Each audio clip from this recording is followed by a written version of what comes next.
Kita berdiri dan menyanyi dari New Sing nomor 97, In the Garden. I come to the garden, but I come to the garden alone.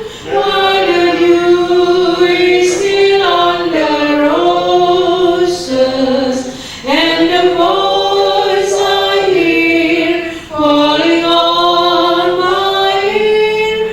The Son of God is close, and He walks with me, and He talks with me, and He tells me I am His own, and the joy we share as we tarry there, none other has ever known. He speaks, and the sound of His voice is so sweet. Birds as they're singing, and the melody that He gave to me within my heart is ringing, and He walks with me, and He talks with me, and He tells me I am His own, and the joy we share as we tarry there, none other has ever known. Let's stay in the garden with Him till the night around me be falling, but He bids me go through the noise of woe. His voice to me is calling, and He walks with me, and He talks with me, and He tells me I am His own, and the joy we share as we tarry there, none other has ever known. Kita bisa berdoa. Ya Allah Tuhan kami, Allah yang maha baik, yang bertahta dalam kerajaan surga, kami datang menyembah Engkau pada pagi hari ini dalam ibadah renungan pagi ini Tuhan. Biarlah kiranya Tuhan akan mengampuni segala dosa-dosa kami, dan curahkanlah kuasa Roh Kudus kepada kami masing-masing, agar supaya kami dapat memahami akan firman Tuhan yang akan kami dengarkan sebentar. Dan Tuhan memberkati pendeta Skemanik yang akan membagikan firman-Mu. Biarlah Tuhan curahkan Roh Kudus berlipat ganda, sehingga firman Tuhan yang disampaikan semuanya atas tuntunan kuasa-Mu. Memberkati perbaktian kami pagi hari ini, dan juga teman-teman kami yang masih dalam perjalanan. Biarlah mereka bisa tiba dengan selamat tempat ini. Kami dapat menikmati bersama-sama akan berkat Tuhan melalui firman-Mu. Terima kasih Tuhan sudah mendengarkan dan menjawab doa kami. Dalam nama Yesus kami berdoa dan mengucap syukur. Amin. Kita menyanyikan lagu tema Yesus datang, hai manusia, terkesantikan, masyurga kemuliaannya, berharap dan beriman. Kristus datang, Kristus datang, datanglah Raja damai, datanglah Raja damai. Pada pasal 6 dari kisah para rasul, masing-masing buka Alkitabnya. ini memberikan pelajaran penting bagi kita, hal pelayanan, dari hal pelayanan. Dan memang gereja muda-muda dan umat-umat Tuhan di mana pada gereja muda-muda ini jemaat diberdirikan. Kita baca dari pasal kisah dari pasal 1 itu, bicara tentang banyak tentang roh, kuasa Roh Kudus. Jemaat itu bersatu, mereka dipenuhi dengan kuasa dan menghasilkan, maka jumlah umat-umat Tuhan bertambah terus menerus. Dan indikasi itu terlihat dalam pasal 6 ini. Kalau perhatikan, ketika jumlah murid makin bertambah. Kemudian di pasal di ayat 7, di mana itu ya?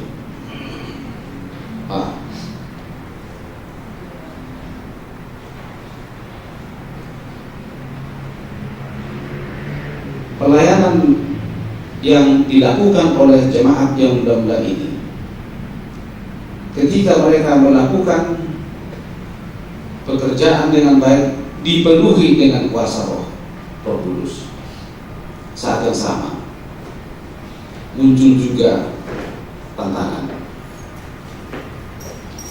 Itu yang saya coba simak di sini. Ketika Stefanus ini yang dipenuhi dengan roh dan hikmat, justru jemaat Tuhan orang Yahudi menyeret Stefanus, dituduh dengan tuduhan palsu. Mereka coba untuk berdebat tentang firman Tuhan. Sebanyak apapun orang ini dengan debatan dipersiapkan, tetapi oleh hikmat dan didorong oleh roh, mereka semua tidak bisa melawan Stefanus. Maka terjadilah hal-hal yang tidak diinginkan terhadap hamba Tuhan Stefanus. Saya mulai dulu bahwa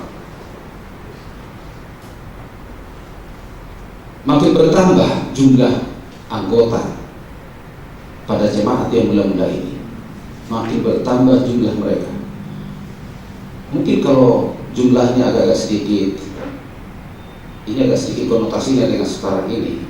Kalau 1-2 jemaat dimulai cabang, 1-2-3 keluarga masih akur, bertambah terus, mulai saling melihat, bertambah terus, mulai saling mempersalahkan, bertambah terus menjadi gereja dan jemaat besar. Dan hampir-hampir juga terkadang, perhatikan saudara, bahwa sebenarnya seperti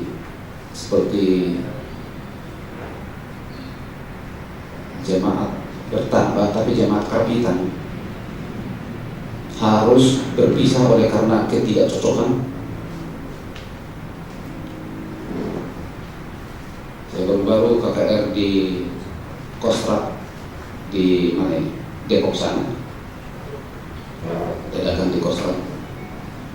Wah Pak, ini jemaat kita ini mereka ini sama-sama di sini. Tapi mereka ini dulu ini sama-sama, sekarang sudah begini, sudah lain. Mereka mau cari masing-masing. Ya, sebenarnya pertumbuhan anggota jemaat kita pertumbuhan yang sehat yang diharap. Tapi terkadang adalah kelahiran yang tidak sehat. Makin bertambah jumlah ini pada waktu gereja atau jemaat muda-muda, terjadilah kesungutan, timbul kesungutan. Mengatasi ini, maka ke-12 rasul memilih 7 orang yang penuh hikmat, punya nama baik. Termasuk salah satu di antara itu adalah Stefanus. 7 orang terpilih, lantas dan kemudian mereka dipilih dan mereka katakan bahwa supaya kami bisa dalam doa dan konsentrasi dalam pelayanan. Penumpangan tangan kepada 7 terpilih ini, nama itu ada di pasal 6 ini. Diadakanlah penumpangan tangan terhadap anak-anak Tuhan ini. Dan sebelum mereka ini dipilih untuk diurapi, perhatikan saudara, mereka pilih mereka yang terkenal baik, punya nama baik, penuh roh hikmat.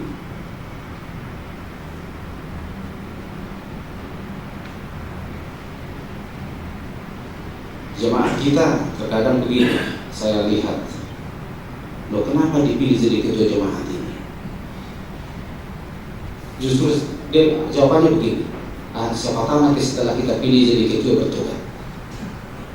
Ya agak salah apa? Ya, ini tidak sesuai dengan ini. Pilih nama baik, penuh hikmat, apalagi penuh roh. Siapa tahu pendeta nanti satu saat, saya pernah ikuti aja lebih harus mereka di jemaat itu, sudah pilih saja.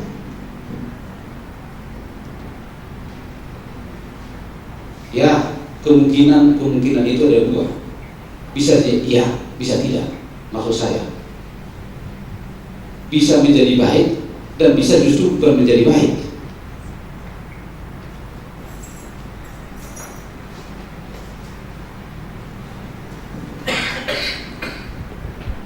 Dan perhatikan juga bahwa di jemaat kita dalam peraturan gereja bahwa tidak merekomendasikan mereka yang baru dibaptis dan kemudian mereka dipilih menjadi tua-tua jemaat.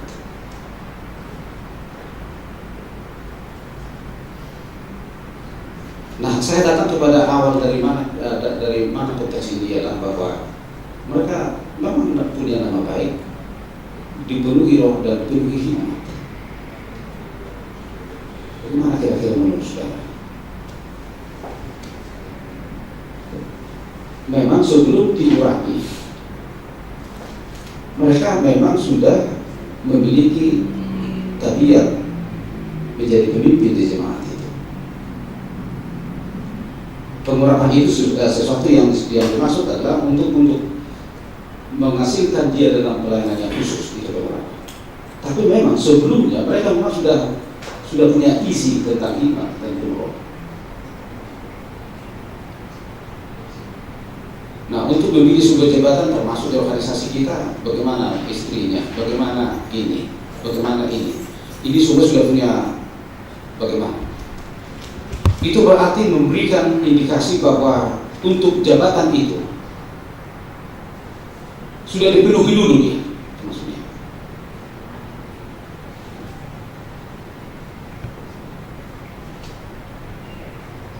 Apakah dia berkhidmat berakal budi untuk sebuah pelayanan? Nah, disinilah kita lihat bahwa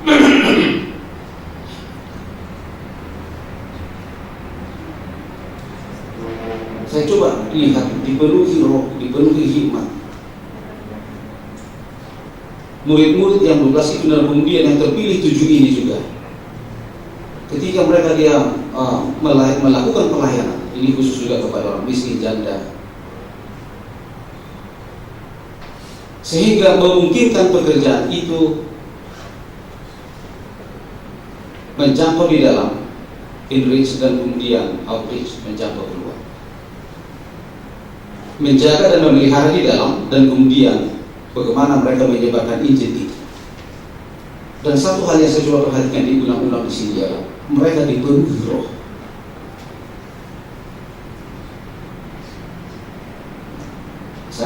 Saya pergi kepada seseorang anggota kita, bertanya karena saya mengerti. Saya dengar dia seorang kalau dia berdoa, dia bersaksi begini. Dia dipanggil ke Banten kah itu ya, sana. Dan sekumpulan orang-orang Islam Muslim. Ada yang kenal saudara kita ini, anggota jemaat ini. Begitu dia di sana, saya kan Kristen, dan dia tidak sebut Advent. Oh Advent, akhirnya dimakan. Semua kalian ini kan Muslim Islam. Bolehkah saya berdoa nanti untuk kesembuhan karena stroke? Bolehkah saya berdoa nanti kepada ibu dan kalian percaya bahwa ibu ini bisa sembuh? Oh silakan, silakan Pak. Alkitab kan memperkenalkan bahwa ada karunia penyembuhan, ada karunia mengajar, ada karunia ini, karunia ini. Buat apa? Percayakah ibu setelah saya berdoa? Dia dalam doa dia bilang, percayakah? Percaya. Selesai dia doakan, ikuti doa saya, dan ibu yang sakit ini Muslim, diikuti doanya. Saya percaya kepada Yesus dengan kuasa-Mu. Sebutkan, tutup matamu.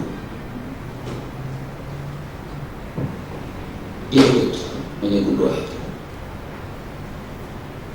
Yang hasil dari karunia penyembuhan ini, menurut orang itu, ibu ini mendapat kesembuhan.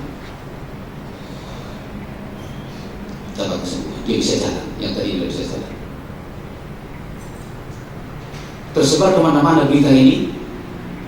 Datanglah pendeta kita bertanya dan telepon kepada anggota jemaah kita yang punya karunia penyembuhan ini.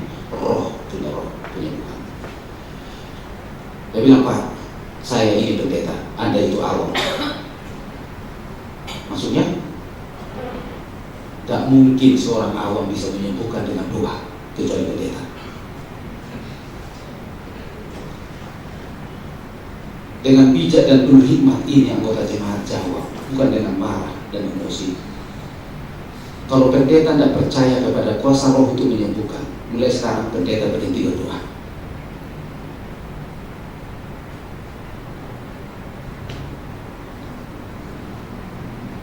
Ya kan?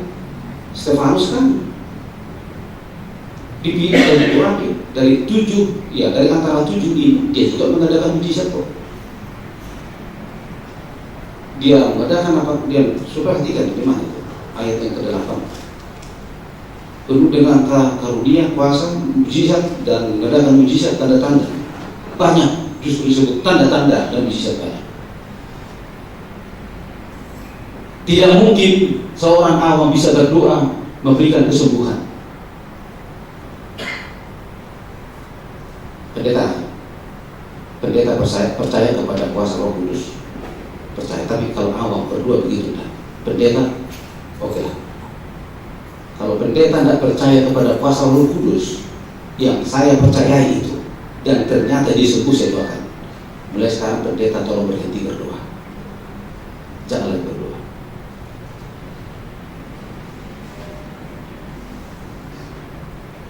Saya kira bahwa masing-masing kita mengerti kebutuhan itu.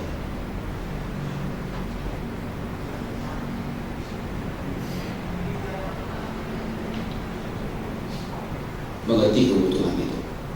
Dan bahkan justru komentar Ron Buat berkata bahwa kebutuhan yang paling mendesak sekarang ini adalah kuasa Roh Kudus. Kebutuhan yang paling mendesak.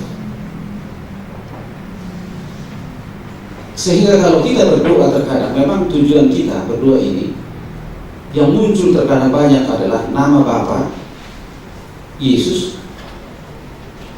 Saya perhatikan saudara tentang kuasa Roh Kudus ini mengundang Yesus, apalagi hari Sabat ini ya.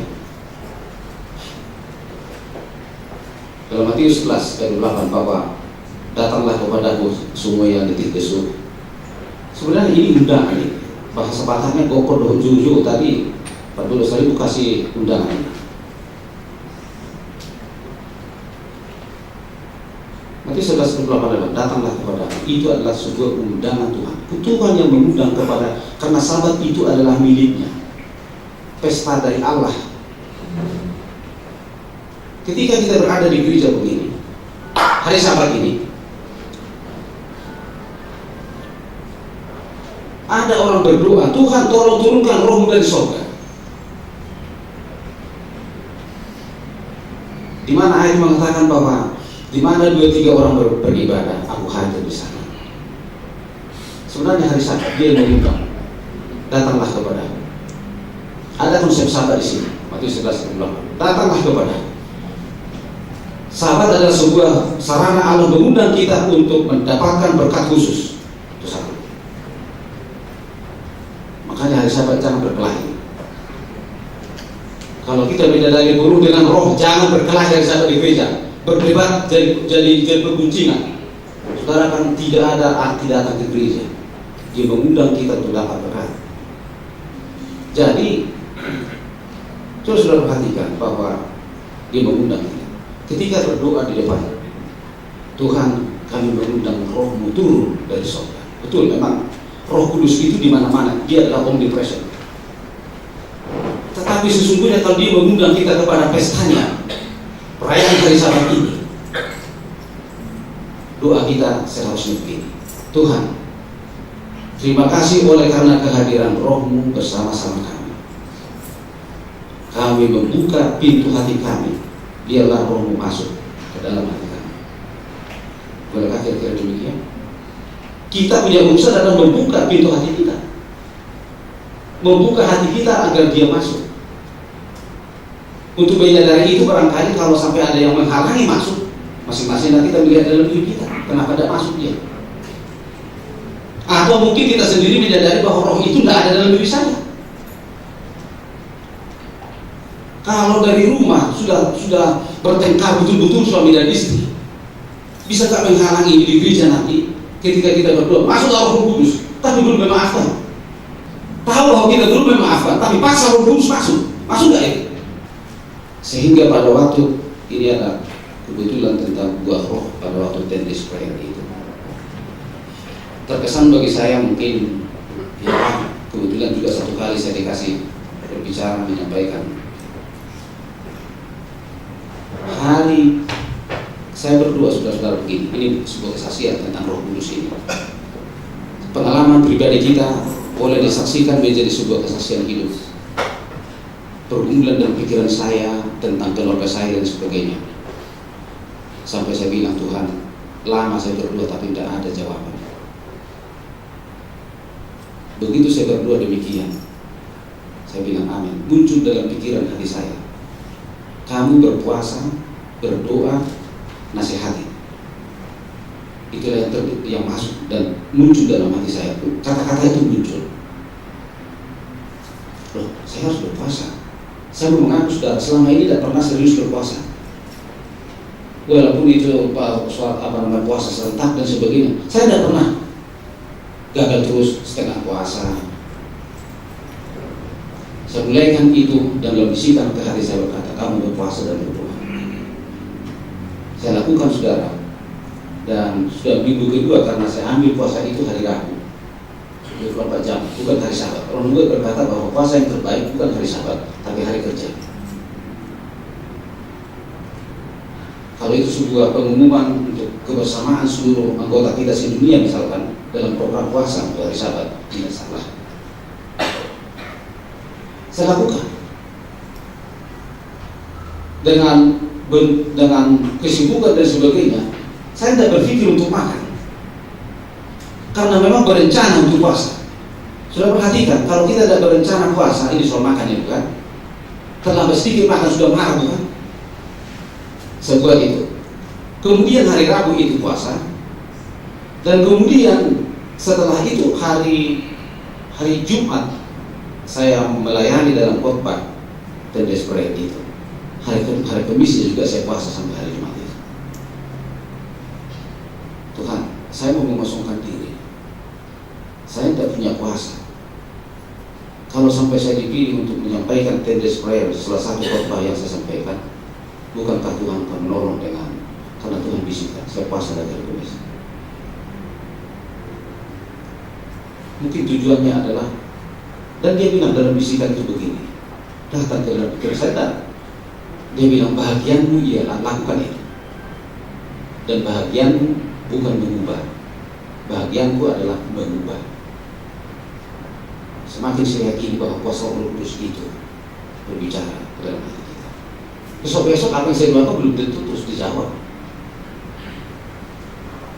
Tapi perlahan-lahan jawaban itu saya melihat, oh ini kan jawabannya. Ya, ini kan jawabannya. Perlahan-lahan saya lihat. Dalam doa saya berikut ialah, Tuhan tolong sempurnakan.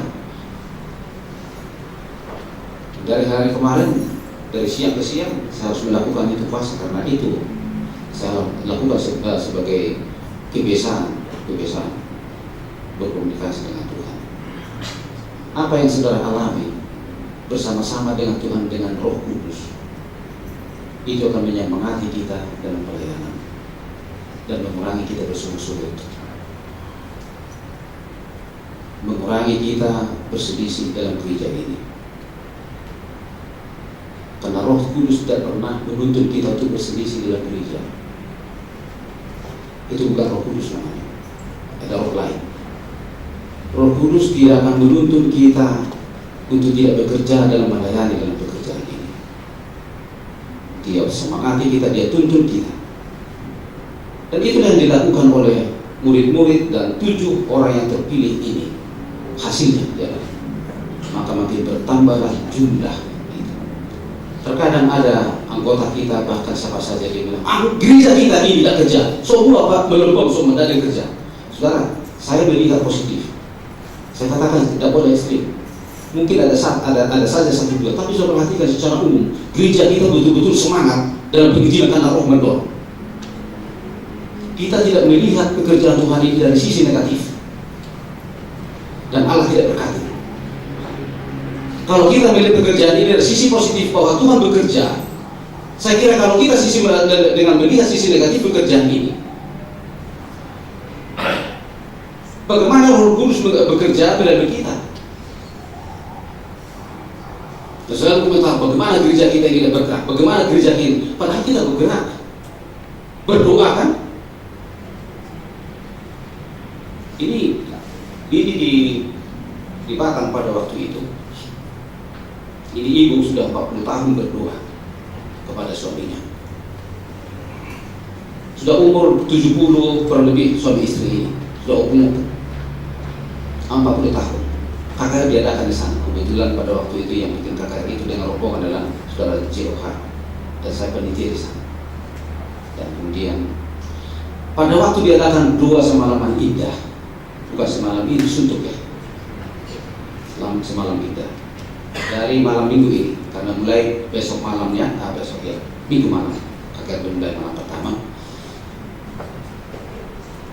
diundanglah anggota-anggota jemaat kita, berapa banyak itu, baca firman Tuhan berdoa, baca firman Tuhan berdoa, dan kesaksian dari beberapa yang hadir itu, baru kami alami dan tidak ngantuk ya, berdoa dan belajar firman Tuhan ya, kesaksian. Salah satu yang hadir malam itu ialah ibu yang berdoa kepada suaminya, karena suaminya belum aksen. Dia berdoa 40 tahun. Ketika dia ikut semalaman indah berdoa itu, suaminya agak sedikit marah. Gimana? Dia tak pamit kemana? Biarin aja. Pada waktu berdoa itu, dia tengah malam itu berdoa bersama. Dia menyebut nama suaminya. Dan saya sudah telah berdoa Tuhan untuk dia 40 tahun. Dan kalau Tuhan tidak izinkan dia bersama saya masuk surga, bukan urusan saya lagi. Nah, pada waktu diadakan malam kedua terakhir panggilan, suami dari ibu ini yang pertama maju ke depan menerima baptisan. Ibu ini bercucuran air mata. Anaknya ada sudah advent di situ. Di Batam ini jemaat terakhir sudah advent. Tapi begitu double keras ini orang tua. Pada waktu selesai baptisan dan makan bersama, keluarga ini kumpul bertanya kepada bapak ini. Dia bilang, satu pertanyaan kan, apa yang membuat bapak tertarik dan mau menjadi advent dibaptis? Orang tua ini menangis. Dia tidak tahu kalau jam 12 malam pada waktu doa semalam indah itu istrinya yang omah ini berdua. Dia bilang, tengah malam jam 12, hati saya tergerak untuk datang ke KKR. Dan bisikan itu berkata, ya, kamu jangan keraskan hatimu, terima baptisan. Saya perhatikan, begitu dia berdoa di dalam gereja semalaman indah itu, jam 12 malam bersama. Pada saat itulah Roh Kudus mengubahkan hati Bapak ini.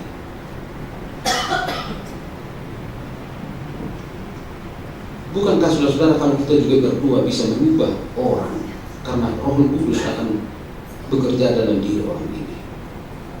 Sebabnya kalau kita mendoakan orang lain, saudara-saudara, bukan untuk bertobat saja, maksud saya untuk jadi Advent dan sebagainya. Tapi di gereja Advent kan banyak belum bertobat ini. Kita doakan saja mereka itu, saudara-saudara, dalam rumah tangga mereka. Entahkah barangkali dia tidak suka ke kita, ketika kita doakan, maka Roh akan menuntun kita datang kepada salam. Saya kira kalau dipenuhi Roh, ini kira-kira begitulah konsep yang saya mengerti. Kalau dikatakan yang dipilihlah mereka yang dipenuhi Roh, yang dipenuhi hikmat, yang penuh dengan doa kuasa doa. Saya kira masing-masing kita bergumul untuk diri kita dan bahkan untuk doa orang lain. Dan doa kita sudah perhatikan. Kita harus mengubah itu. Oh Tuhan, kalau saya di gereja, biarlah kehadiran saya menjadi berkat bagi orang lain. Doakan itu, saudara-saudara. Jangan orang lain jadi berkat ke kita. Biarlah kehadiran saya menjadi berkat. Nah, ketika saya kalau di diskusi sekolah sahabat, ya kalau mereka saya agak diam, ada pimpin diskusi, pendeta mana dulu? Ya saya tidak mau terus langsung nyolong mungkin bicara terus. Nah. Saya sudah persiapkan memang beberapa poin yang saya harus sampaikan, yang barangkali tidak ada dalam pelajaran itu, walaupun memang terkait dengan pelajaran itu. Dalam pikiran saya itu bagaimana ini berkat bagi orang lain. Jangan begitu kita berkhotbah semua mengutuk-utuk kita, khotbah apaan itu?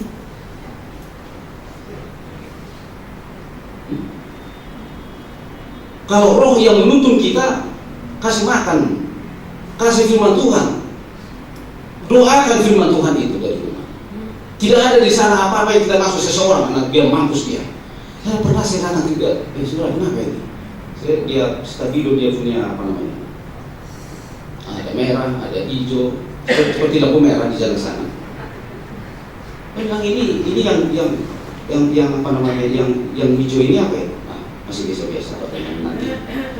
Lalu kemudian kalau ini kuning, oh ini. Yang merah apa ya? Hati-hati. Kalau dia bisa dijawab nanti awas. Sudah bisa bayangkan berkat dari ini. Begitu dia datang ke gereja, yang ada dalam motif dan hatinya ialah sudah di rumah sudah ada melihat ancaman, bukan? Tak terjawab, tak dipenuhi dengan pertanyaan dari rumah, kan sudah mengancam.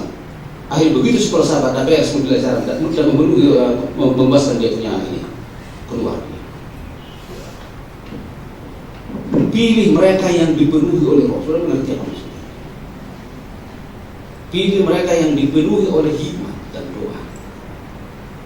Maka bertambah-tambahlah jumlah anggota. Dan pertumbuhan gereja kita sudah terlihat dari stages ini, tahapan ini. Tahun ke tahun di mana-mana umat Tuhan. Bahkan saya perhatikan saudara,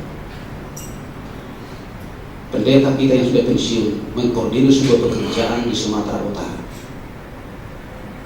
Pendeta Marudi Sekian, North Sumatera Ministry, lahir dari hatinya. Saudara, saya percaya bahwa Roh Kudus yang menuntun. Di Sumatera Tengah kita sudah lakukan, ya apa namanya, Tapanuli Plus Ministry. Dulu di Samosir Ministry. Kemudian saudara yang bukan dari Sumatera sana dan mengerti walaupun apa saya bilang bayangannya kabur itu. Ya kan, apa Toba Ministry itu Kosia sana. Nah, kemudian apa namanya, Tapanuli Plus Ministry. Sebenarnya Tapanuli Plus itu yang dimasuk adalah termasuk Riau. Tadinya adalah hanya Tapanuli toh, tapi ditambahlah Plus namanya Riau karena di sana banyak masuk. Yang ada dalam pikiran saya adalah jika Roh bekerja, bukankah itu akan menuntun kita menciptakan pekerjaan ini dan sebagainya. Ya, ini baru-baru. Saya tidak tahu bagaimana sudah digabung ini ministry Samosir, Toba, Simalungun ini oleh pendeta Syekh Segian ini, yang mungkin juga lahir juga ini dari Bapak PFC Hotang, kemudian Karo, kemudian seluruh daerah itu kampung saya. Tapi terkadang kalau roh Tuhan bekerja, roh yang lain juga bekerja, itu seperti itu. Dan kita tidak mau itu. Ada juga roh lain yang bekerja. Pertentangan tetap ada. Justru memang dengan adanya tantangan, bukan pertentangan. Dengan adanya tantangan yang muncul membuat kita semakin melihat bahwa Tuhan itu semakin bertumbuh, membuat kita bertumbuh. Jadi mereka diasingkan dengan orang-orang yang sebelumnya mereka punya nama baik.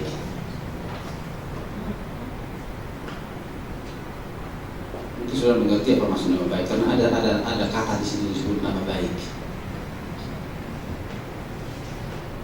Dan memang sudah perhatikan bahwa dalam menyampaikan firman Tuhan, dalam gereja kita dan sebagainya, struktur kata, struktur kalimat, dan struktur bahasa sangat menentukan peranan roh menuntun hati kita menyampaikannya. Terkadang kita menggunakan bahasa ini, kata-kata dan struktur kata-kata, struktur kalimatnya, struktur bahasanya. Semakin banyak membaca terlihat itu struktur kata, kalimat dan bahasanya menyambung, walaupun tidak melihat begini pendeta zaman mengulangi, walaupun tidak lihat, tapi struktur kata itu dan kalimat dan bahasanya sudah terstruktur di sini. Ya, maka melompatlah tupai itu dari keseberang. Bagaimana kita mau strukturnya itu kan dari keseberang. Ya, itu contoh. Ya, kalau sampai kita buat sudah kelihatan, interpretasikan saja di situ. Yang penting saya sampaikan. Kalau kita kalau Roh Kudus bahasa roh kan, jika kita digunakan oleh Tuhan dengan kuasa Roh Kudus, saya kagum saudara perhatikan ini dengan ucap panggabian. Saya dah tahu sudah seperti komputer di sini. Cara menyampaikannya, kata-katanya, kalimatnya, bahasanya, pengalaman dia tambah lagi, dan itu sebuah kenyataan. Luar biasa, saudara mungkin para pendeta banyak yang punya karunia sama. Ya. Oleh karena itu saudara, pagi ini Allah merindukan agar setiap kita, masing-masing kita meminta dengan sungguh hati dalam doa agar kita memiliki kuasa roh itu. Pertama, untuk mengubah diri kita sendiri. Saya mau mengubah ini cara sesuatu ini, dan kecuali saya berubah dulu, dia akan lihat perubahan itu. Saya sering-sering saya merubah ini, sudah lama, tapi kadang-kadang muncul di manusia. Kamu sama begini tadi, ini. Semakin saya salahkan istri saya, semakin gondok dia. Saya lihat berubah. Struktur kata, kalimat dan bahasa. Saya bilang sudah semakin baik kelihatannya. Nah sudah orang Hamburg saya sudah melahirkan ini. Dia senang sekali dia harus saya lihat. Tapi dalam pada waktu yang sama, saya tidak menyuruh dia berubah. Saya tidak berubah. Itu rupanya juga kunci yang bicara.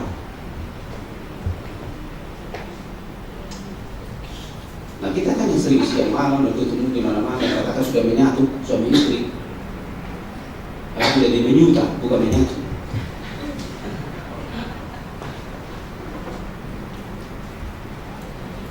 Apa yang digajarkan oleh jemaat mula-mula era memiliki kuasa roh itu, membuat kita bersatu dan sebagainya. Dan itulah kebutuhan yang paling mendesak. Saya kira, saudara-saudara, bahwa jika ini kita buat, maka kita tidak perlu bertanya kepada orang lain. Kalau ada hal-hal yang kita mari bertanya kepada diri kita sendiri, dan jawaban itu Tuhan berikan kepada kita. Semoga Tuhan memberkati kita hari ini, mengawali pekerjaan kita untuk hari ini dipenuhi dengan kuasa, dan masing-masing mengerti bahwa kita memiliki kebutuhan yang paling mendesak untuk ini.